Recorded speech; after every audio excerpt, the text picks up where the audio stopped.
breaking down everyday workplace issues and diagnosing the hidden sickness, not just the obvious symptom. Our hosts, James and Kobe.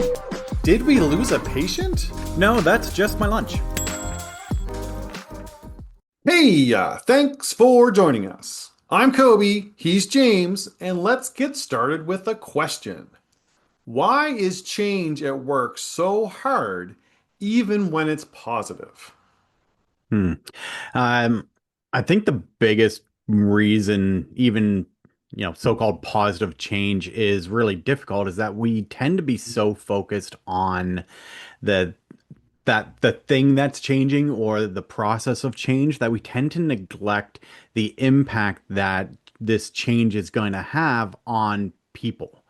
McKinsey has long cited something like 70% of change programs fail to achieve their goals, which is crazy.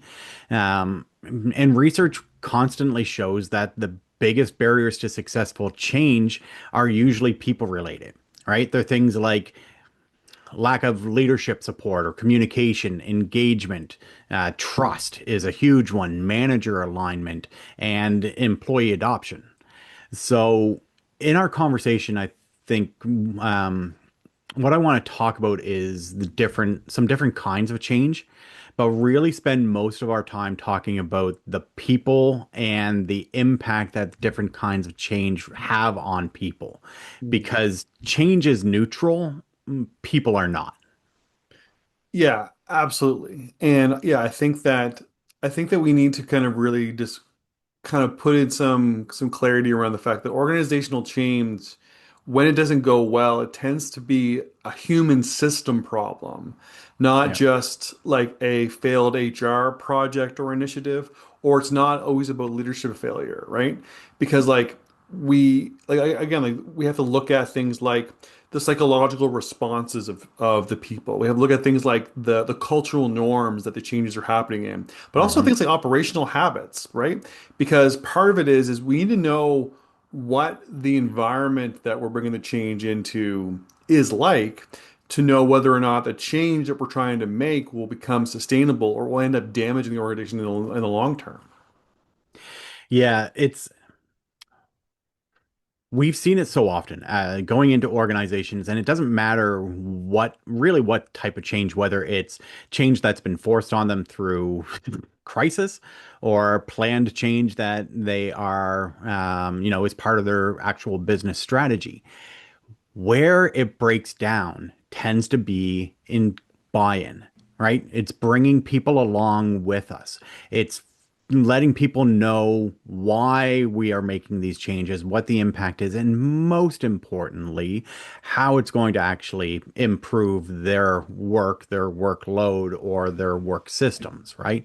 A lot of the resistance to change, like the research that we've seen time and time again, talking about things like the lack of employee adoption, tends to be born out of fear, right? Yeah. It's fear of change. It's fear of, well, if this goes through, what is this going to mean for me? I'm comfortable and I know what I have. I know my expectations currently.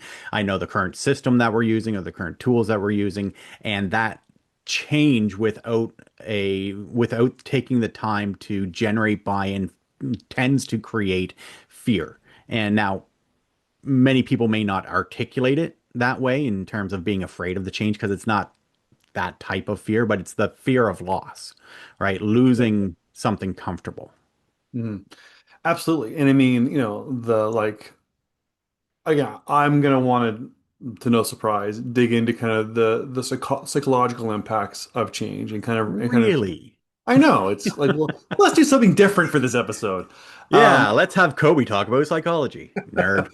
But I mean, there is pieces of it that we need to look at kind of like the similarities between what people go through with change and the idea of kind of grief and loss and all the different kind of things too. Because I mean, you're 100% right about the fact that the change needs to have the buy-in, but it's also about trying to make sure that people's psychological needs are being met in order for Hmm. them to be able to buy in. Like, so there's all the different kinds of it too. But The conditions, like there's conditions that need to exist in order for buying to happen, right? I mean, Yeah. Well, I mean, unsurprisingly, we're going to get back to the same question that we end up asking all the time. What needs to exist first in order for this to be successful? And absolutely. such a simple question really is helpful in deconstructing virtually any problem we've come across in the workplace. Well, I mean, and we talked, I think it was a few episodes ago, we talked about the top of our hierarchy, the strive and Mm, and the successes that live in there. One of the successes is change. Having yep. a organization that has climbed the hierarchy, has resolved job dissatisfaction, has psychological safety, people feel like they belong, has created engagement and motivation and enthusiasm in employees, and is now striving for optimal performance to look at change, is a resilient organization that can handle the change, that has the buy-in, that gives people the psychological needs to be able to manage all these pieces. That's the kind of thing that we need to get to. And the thing is that sometimes when change is strategic, that should be the plan built along. Mhm. When the change is something that is kind of happening to you, knowing where your deficits are in the hierarchy and kind of in the psychological impact of employees is going to be helpful to help you navigate that. But it is important to just know where it is that you are, if this is going to be something that you're going to be going through. And honestly, if you work in this modern world, you are going to be going through change at some point. Well, I mean, we all have been constantly in Yeah. our professional lives, and it seems to be accelerating in a lot of ways. Like AI adoption, not to get us too far off track, but that is already causing a lot of changes to the way that we approach work, to the way that work is thought of, to the way that we individually do our jobs. But like it's having significant ripple effects, and it's going to continue to cause significant disruptions.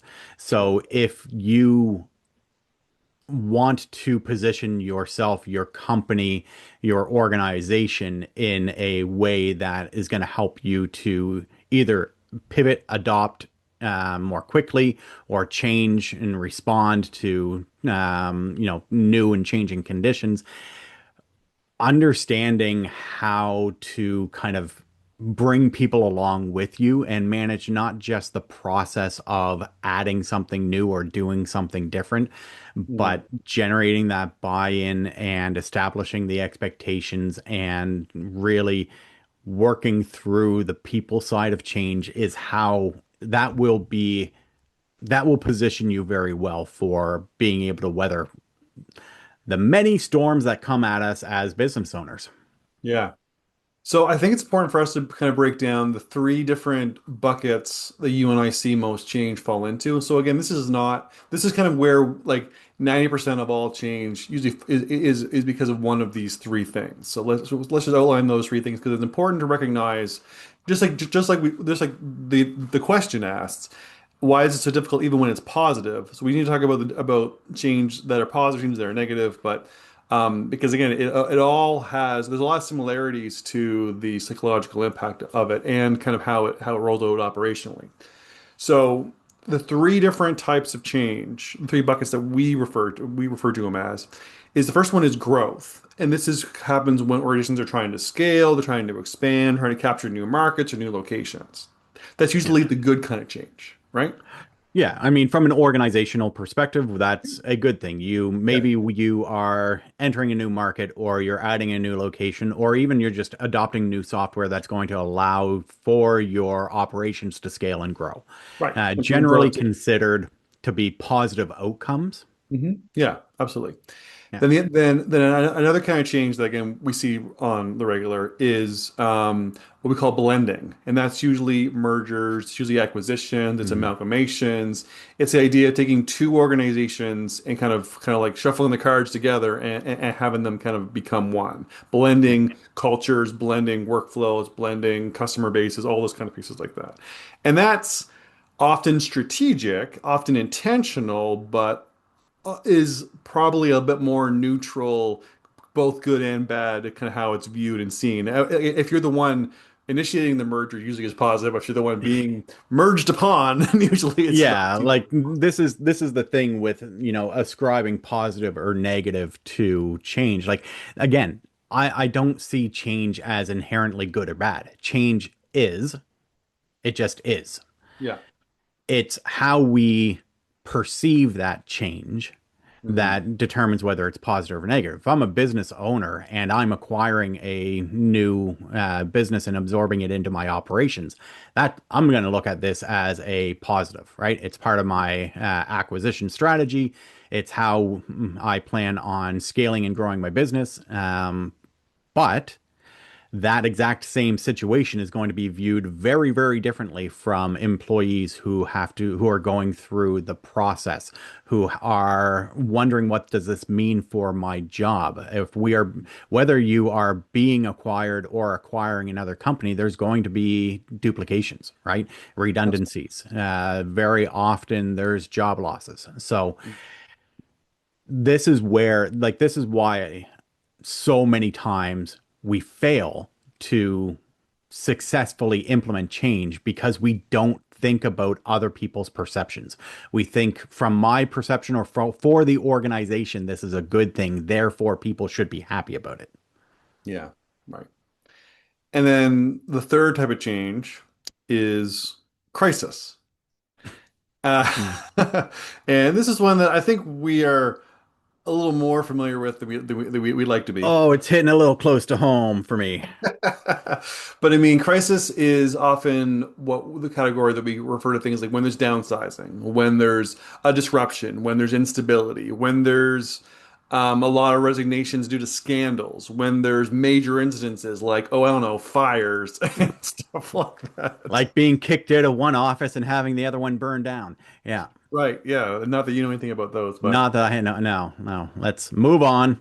but yeah, so again, like and again, crisis is almost always a negative change, even when like Yeah. when there's leadership transition due to scandal. Often the transition out is a positive, is a net gain. The all the baggage that goes along with it tends to just make it awful and Mhm. hard on people and everything else like that too. But I think that again, it's important for us to kind of recognize that there are again those three buckets are usually where we see most things fall into. And you listening, if you're experiencing change, it's likely somewhere within those three buckets of or kind of a crossover of the two, depending on kind They're of. general enough that we can toss most scenarios into it. Yeah, but the thing is, like like again, to kind of describe the differences between them, growth kind of stretches your systems and stretches your kind of the work that you're doing and kind of adding more to it. Blending usually collides systems and identities, and it's usually a Mhm. bit of a mashup.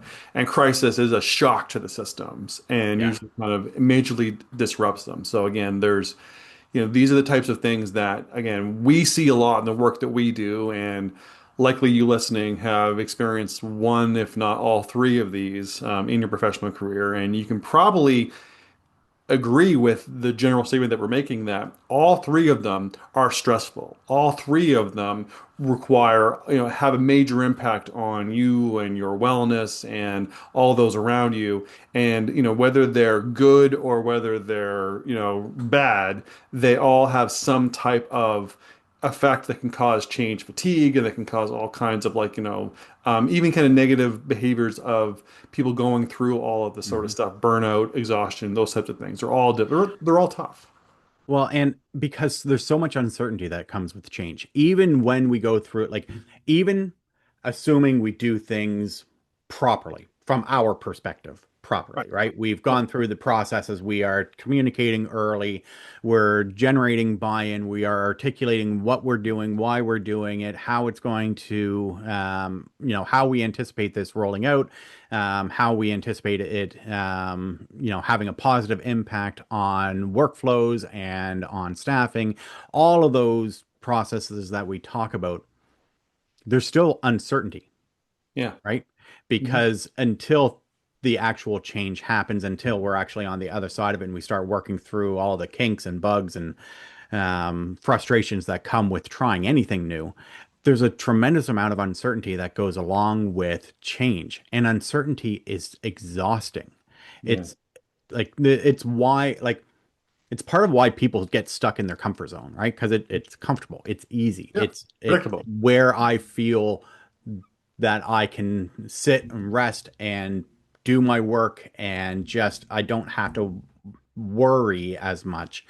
And when you lose that, the uncertainty or that loss is like, well, I mean, I can speak from experience. I mean, we were joking and laughing a little bit when we were talking about crisis, because we are currently supporting an organization that has been experiencing a tremendous amount of it. Hmm. And I will tell you, it is exhausting, Hmm. because of the change to routines, and it is stressful on everybody. Like these things have serious psychological effects on our people, and we need to recognize the effect that that change has. If we can label it, then we can understand it, and if we can understand it, then we can work to resolve it.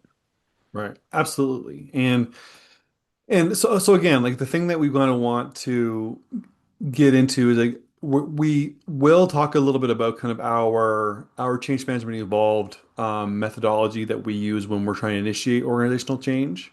We talked about it before. We've done at least one, if not a couple episodes, where we've kind of dug into it deeply. So I'll put those episodes references in the show notes. But high level, largely it's about four things. It's about we say it's changing minds, changing thinking, changing actions, and changing how you measure success. And the changing minds part is the idea of you need to generate buy-in and get people on your side and and be providing them what they need psychologically for the change before any change starts to happen. It's the pregame campaign where you kind of like, you're going out there and you're selling it and you're making sure that people kind of are prepared for it before you do anything.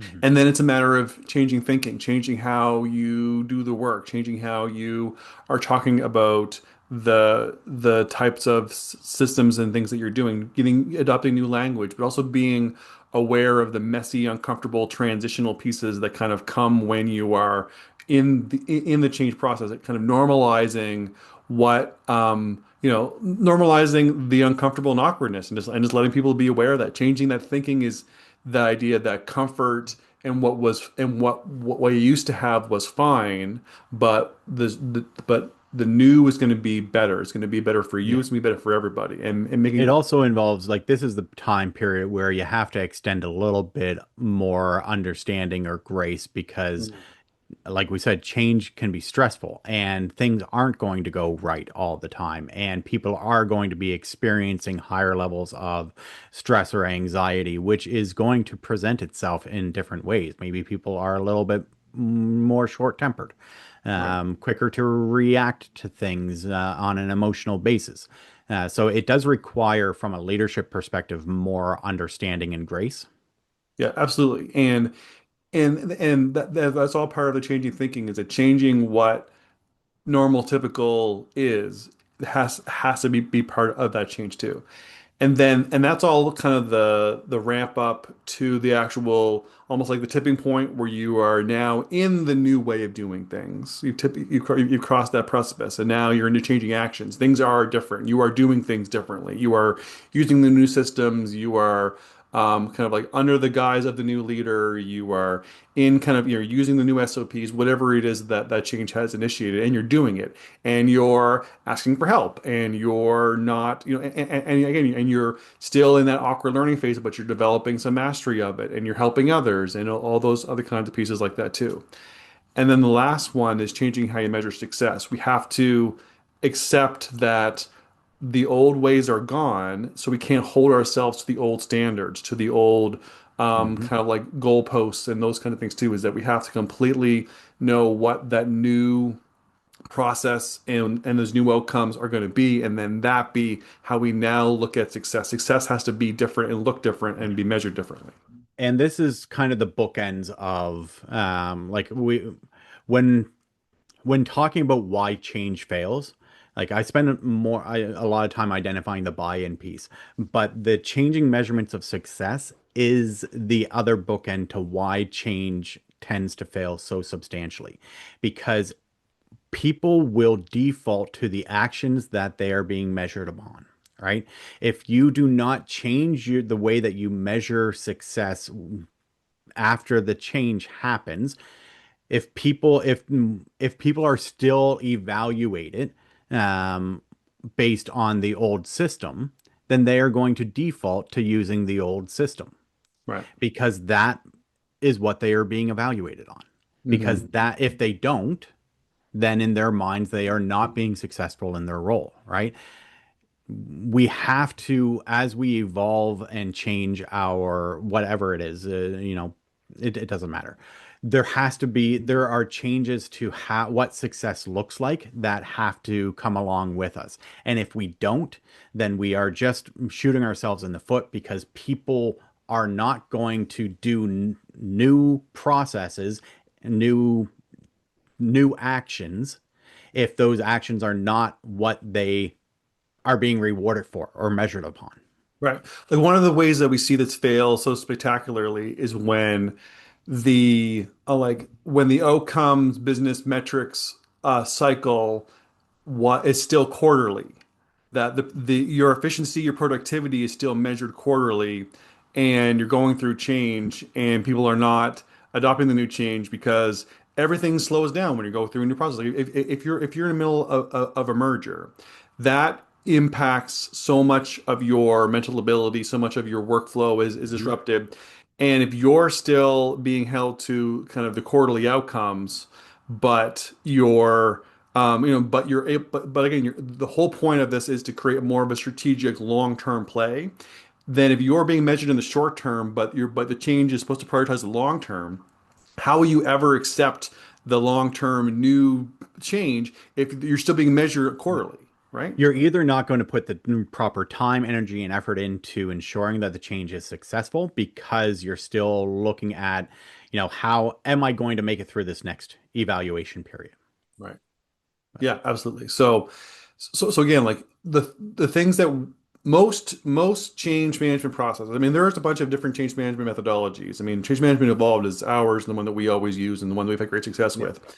But it's because, like you said, it's because of the two bookends. Because most change management processes start at the changing thinking phase, where you start Mhm. to adopt the new language and new pieces, and then end at the end of the changing Yeah. actions. It's a And hey, we've got a new system that we're doing, and here's the new language that you have to use. Here's the new actions that you have to go through. Here's the new yeah. software that we are implementing. Have fun. Yeah, and we made the change and we're done, and that's usually how it goes, and which is why it blows up and fails so spectacularly. Whether it's good change around growth, whether it's kind of that blended change around an acquisition, or a bad change around kind of like the idea of adapting to a disruption. And it's because they miss the two bookends, which are the vital parts, setting the stage beforehand, making sure everyone's resilient and ready for it, and then changing how we measure success Yeah. to reflect all the work that we've gone through. And those are usually where the biggest failures happen.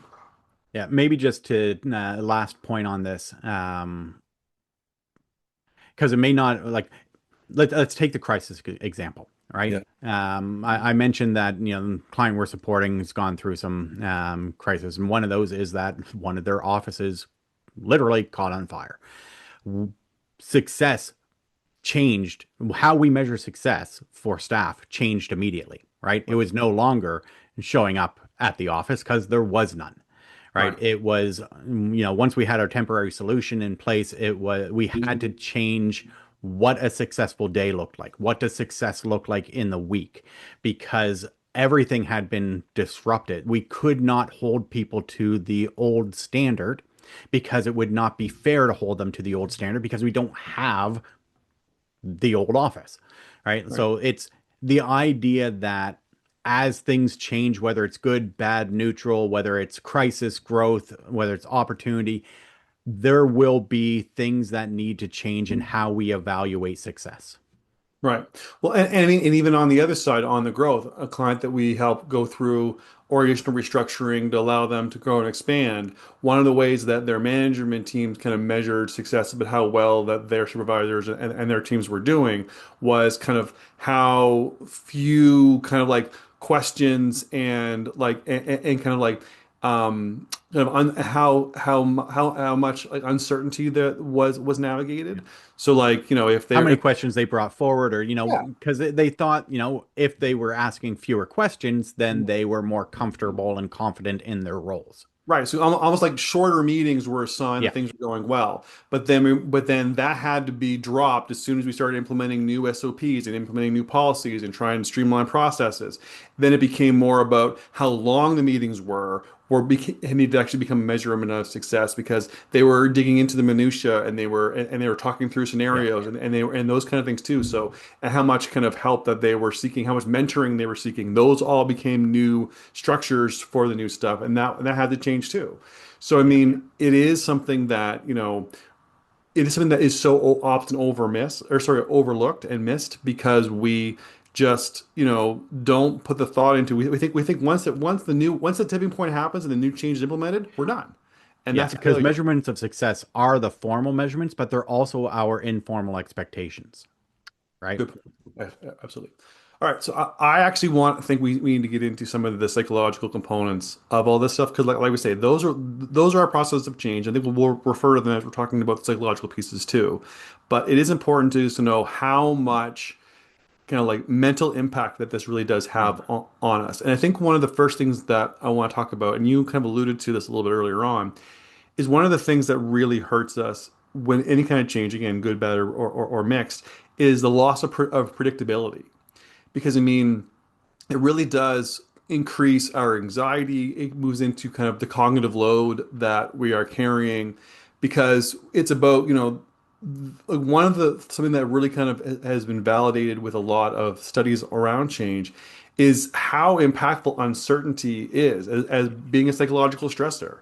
And then it's something that really needs to be addressed. Just people are moving. Again, this speaks a little bit to comfort zones, but it's more about that sense of predictability. When it's predictable, our anxiety is low because we know what's coming. When every day is going to be who knows what's going to happen, that's when our brains have to work harder just to get through the day. Well, and think about how many times we talk about and rant about consistency, Yeah. right? Right. Consistency in consistent expectations, consistency in how managers approach things. Like we talk about, like consistency is one of the core factors of the workplace that influences everything else.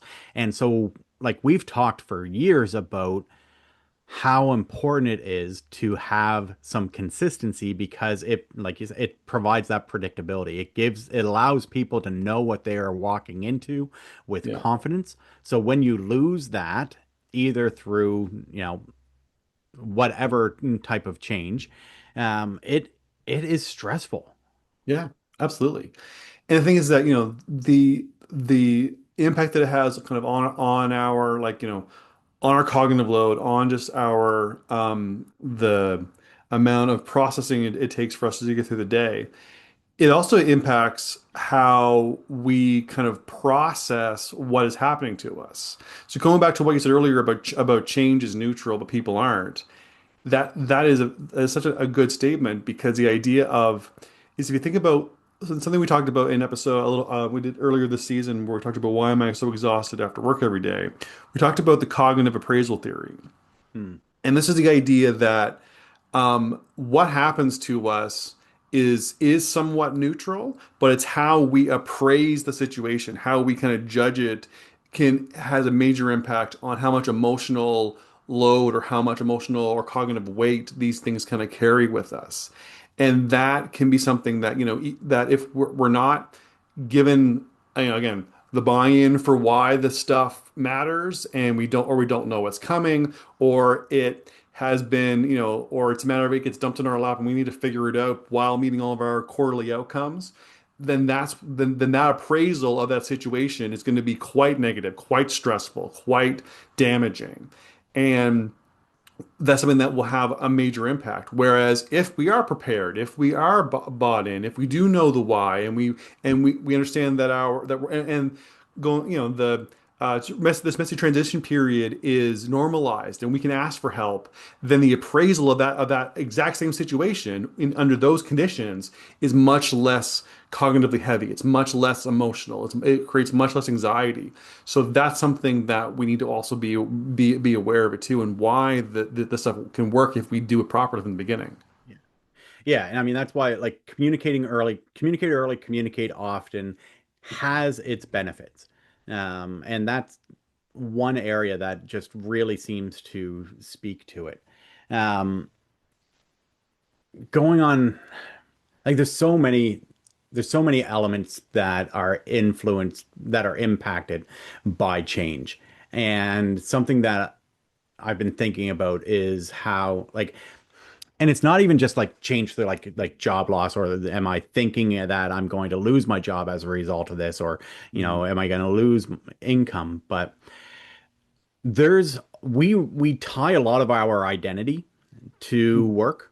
Yeah. Like it creates a big part of who we are. I've never really liked it, but it tends to be like when you think about the first one or like two or three questions that you ask somebody when you're meeting them for the first time, you ask their name, maybe where they're from, and what do you do, Right. right? It's a Yeah. way that we kind of like there's so much of our social identity wrapped up in work that when that becomes threatened, Hmm.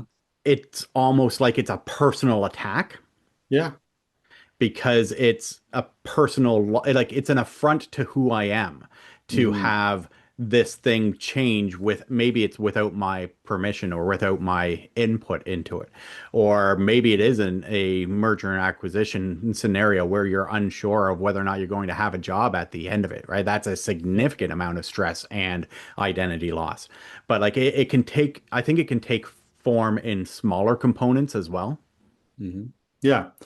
Yeah. 100%, because a lot of that, the again even the appraisal of the merger and acquisition, where there's two of us that do the same job. I'm from company A, they're from company B, which one's going to get it, then that can start to create that, almost like that appraisal of, this is a bad situation for me, and they could start to grieve their identity loss before anything even happens, because they're like, I've done this job for so long, this is all that I know. And then they start to kind of, again, that appraisal of that threat is something that can happen, again, even in small ways.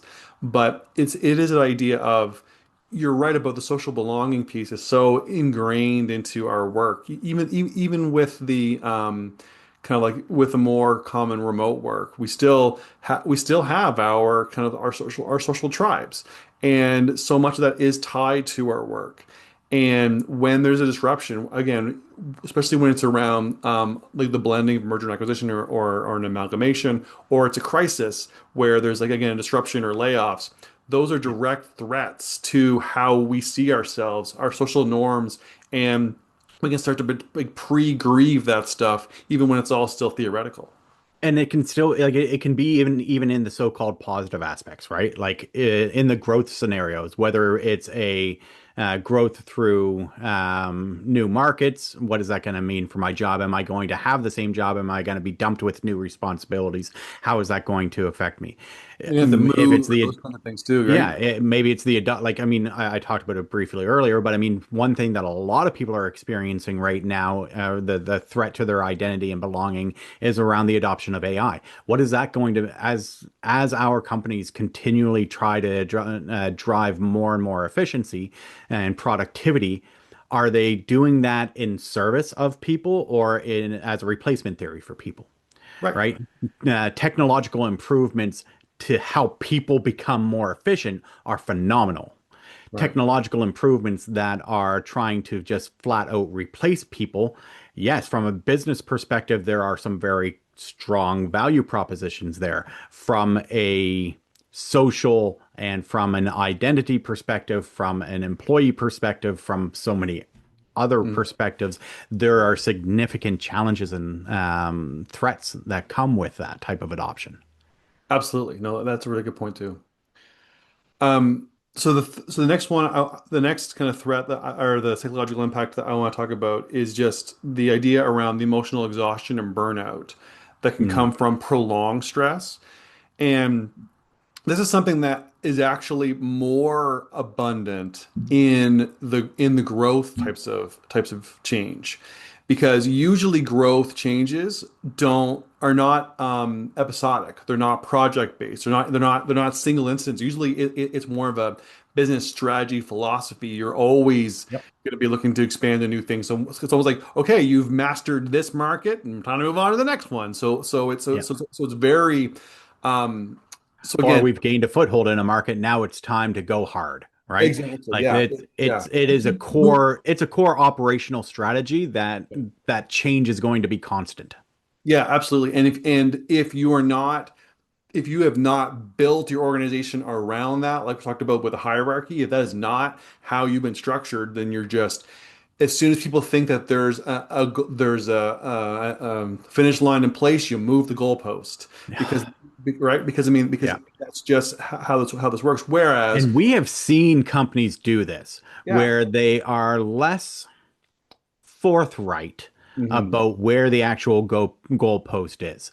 So Hmm. they make they present shorter stretches so Yeah. that to motivate people. And Yeah. then once they hit it, they keep moving it and moving it and moving it rather than just saying, here's where we are going. And it's Yeah. going to take us a while to get there. It's oh no, we're just doing this piece right now. And that I have never seen that work well. I have No. never seen somebody respond, an employee, anybody respond to that and go, you know what? Thank you for lying to me. Thank you for telling me that it was going to be quick and easy and we'd get through this in Yeah. 6 months. And we got into the 6 month part and we hit all of the metrics. And now you're telling me that, oh, no, it's actually going to be 8 months. Well, what's funny is And that it's going to again, be 12 months. Like a it's lot. just, You're right. A lot of good businesses, though, are like we are about growth, we are expansion. They sell the why very early on, mhm. so again, the good ones do that, and the bad ones don't, and they do what you just said. But where I actually think this lives almost pervasively is in government, like Mm. federal government, provincial government, state government. It's when the like we're gonna with this budget cut we're gonna have to do more with less and we're gonna move people in different positions, but don't worry, this is gonna be temporary. And then this shift of the political Oh, wind. don't worry. All of these layoffs are going to happen through natural attrition Yeah, exactly. Yeah. because that's always the line at budget announcement day. Absolutely. And then we're gonna have all you're gonna be taking over this new office and those new pieces, or I'm working with these teams. But don't worry, this is temporary. And then stuff just kind of gets added on, and then there's a shift in the political winds, or then there's a change of government, and there's new people brought in, and then departments all shift around, and that is just kind Why of do governments just feel the need to change? Like every new government changing, like then sometimes it's just the name of the division if they're lucky. Sometimes they just yeah. decide to reorganize everything, and it's just like 4 years. You get 4 years of consistency if you're lucky. Yeah, but that's yes. So the emotional exhaustion and burnout and change fatigue really does live with these organizations, and we see it a lot, and we see a lot of government employee burnout and a lot of government complacency, often as a reaction to the constant change, the lack of preparation, the emotional exhaustion, as just almost like their own personal coping mechanism to deal with the, like you said, the lying to that this is going to be a short-lived piece. This is not going to be our everyday, but it really is. So again, it's something that is really Yeah. difficult to do, and we often see it again, often in the growth stuff. We also see it kind of in certain sectors more than others. Yeah. And I think just one of my final thoughts on this part is how I think many times business owners see the resistance to change as a behavioral piece, as a stubbornness or an unwillingness to Hmm. change. Yeah. And what I've seen and what research has shown is that it's an emotional Hmm. response, not a behavioral response, right? Yep. Typically, the what you are seeing, for lack of a better term, what you may be seeing as stubbornness, as a behavioral piece, the the cause of that is not necessarily. Yes, it's a choice-ish. It tends to be more of the way in which the cognitive and emotional load hits us, right? Yeah. Hmm. So, like from a leadership perspective, I think it's important to recognize that these frustrating behaviors that you are seeing in your staff because of the change, one, it's not about you. So don't take it personally. Right. The other piece is you're not going to logic your way out of an emotional response. So if these are largely emotional responses or emotional responses to the loss of control or Mm. the added stress, trying to just explain your way through it, I've never seen a logical argument change an emotional reaction. No, It tends to do the opposite. it's Um, inflamed. Right? yeah. So recognizing that and giving some leeway for people to experience what they are experiencing Hmm. I mean, there has to obviously within professional bounds, but there needs to be some, especially as we are going through more and more change constantly, and the added stress and the loss of identity and the loss of control, all of the things that we've talked about. A little patience, understanding, and grace can go a long way. Yeah, I think you're really onto something with talking about kind of the emotional and cognitive impact of a loss of control, because that really is a big part of where a lot of this comes from, is that because one of the ideas of one of the theories around control is what's called a locus of control, where there's an external locus of control and internal locus of control. People usually are a mix of the two. And an external locus of control is stuff happens to me. I am almost like I'm really just a receptacle for fate, or you know what I mean? Like Mm, there's things beyond just me that impacts us, and I'm just kind of I just kind of go through the motions, and then stuff happens to me. Whereas internal locus of control is the opposite. It's like nothing outside, you know, or I'm the driver of my own destiny. You know, it's all, you know, I'm the only one that can push things forward. You know, it's all about my work and my ability to grind is how I get there, and everything else like that too. No one's really ever one or the other. I mean, like enough stuff happens to us, we have to like blend the two. But an internal locus of control is associated with people that are more resilient, that are able to kind of handle pieces a little bit easier. They look at, okay, what can I learn from this? You know, what can I do to kind of like, you know, better the situation next time? Where the external pieces we feel stuck. We feel that we yeah. are completely at the whim of higher powers or whatever it is. And when stuff happens to you and you have not bought into it, you and the company has not provided you the kind of psychological supports that you need and the justification, the reasoning, the communication, everything feels external. That the control is all external and it is just happening to you, and that's when the stubbornness kind of kicks in because it's a reaction to a loss of control. And it is that we have an emotional and a cognitive reaction to the situations that trump our behavior. And this is one of the things too why when we jump too closely into the normal change processes where it's, you know, we change how you think and then change how you act, that's about behavior. But Yeah. the idea of changing minds first and the changing measurements of success is helps address the emotional and cognitive concerns, so that way the behavioral pieces come a lot easier. And yeah, so the other thing I kind of again we're kind of running short on time, so I don't want to. I was really trying to keep myself from going off on a major tangent there because locus of control stuff is really interesting. But one thing I do want to say with all of these things, so we talked about loss of predictability, anxiety, cognitive load. We talked about identity loss and social belonging and grief and loss and change fatigue and loss of control and emotional responses, like I said. One thing that is important to also really make very abundantly clear is that these things don't just live at work. That Yeah. there's something called a psychological spillover. That is when this stuff that we're going through in our everyday spills over into our personal, our home life, our health. I think we can all relate to that. Absolutely. And then what happens is that when we spill over, we feel more anxiety, we feel a lack of identity, we feel grief and loss, we feel fatigued, and we bring it into our home life, into our health, and often it infects it, and then the stress that we feel in our home life and our health spills over into work, and then and you're just kind of like compounding the issues, right? Yeah, it's a negative spiral that we can end up getting ourselves into. And it's really damaging, and it is exhausting to live in that constant state of change, constant state of anxiety, constant state of stress. And Yeah. I think all of us can think of very clear instances in our own personal and professional lives where that's been the case.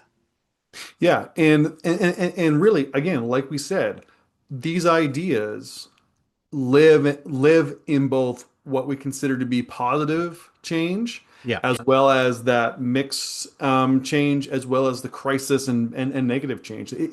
They're again, all of these things happen regardless of the kind of change if the change is not well managed. Yeah. If it is not something that we've done with strategic intent, if we have not given people the psychological supports and the buy-in and the justification and the why and the communication in order to make all of these things more manageable. And if we haven't built the resilience in our people, in our systems, in our organization, all of this stuff, whether it's good change or bad change, has almost the same impact on us, and it depletes us almost the same way.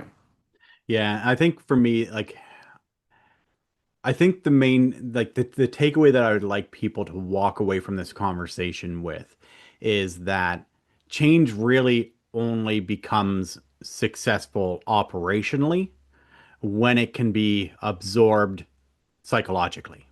Yeah, If you don't have that, you very likely setting yourself up for failure.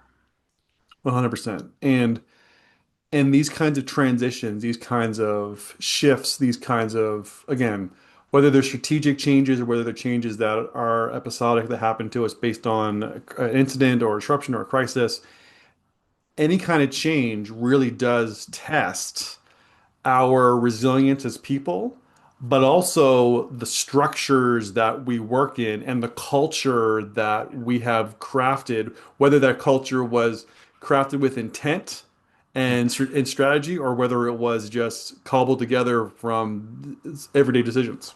Well, and this is why, like, I don't want to get us off on another tangent just as we're trying to wrap up, but I'm going to do it anyways. Oh, yeah, yeah. Um, but this is why, as an we focus so much on operations, like so much the work that we do, the work that we support clients lives in operations, but yet we talk and we focus so much on people and culture because you cannot succeed.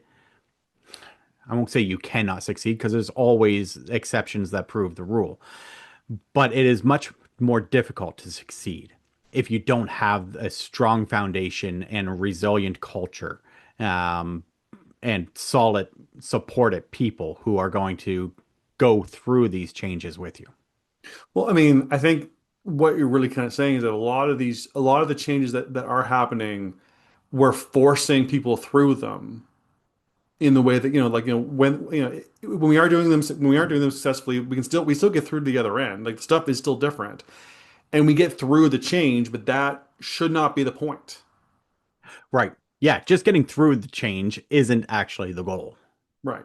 Right. The whole point is to get through the change without breaking your people and destroying your culture, because you're still going to need those people and that culture on the other side of the change. All right, cool. I think that this was a good conversation. I'm hoping that you listening found some helpful insight into the conversation. We didn't give a this is how you fix a situation, because it's not necessarily, that easy of a thing to say. Just fix it. Hire us. That's how you fix it. Well, I mean, this is the reality of the work that we do, is to try to say this stuff is complex, and you need to have a plan, and you need to make sure that everything you're doing has intention. And if you can't do that internally, then you need to get help on that externally. And that's really the answer. But yeah, so I think, again, I just want to kind of re-summarize the point that, again, Sure. change is so hard, even when it is positive. And I really like your point at the beginning where you said change is neutral, but people are not. And again, that's a really good way to kind of look at that. Change is complex and messy and difficult, whether it's positive change happening through growth, whether it's kind of a blended change like a merger, or whether it's a crisis like some kind of major incident or scandal or disruption.